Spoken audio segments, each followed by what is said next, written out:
آج کے امن جرگے میں یہ واضح طور پر فگرز جو حکومت کی طرف سے جاری ہوئے ہیں وہ یہ ہوئے ہیں کہ 2010 سے لے کر 2012 تک 3 سال میں 772 افراد قتل ہوئے، اور ان 5 سالوں میں،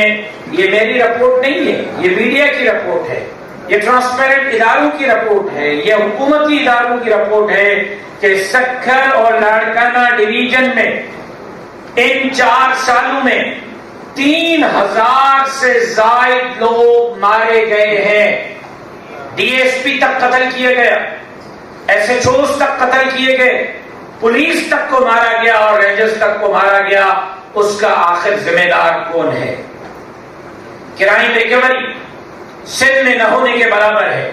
جس کی وجہ سے کرائم میں اضافہ ہو رہا ہے۔ ہم مطالبہ کرتے ہیں آج کا سندھ امن جرگہ کہ آئی جی سندھ فوری طور پر کرائم ریکوری کے لیے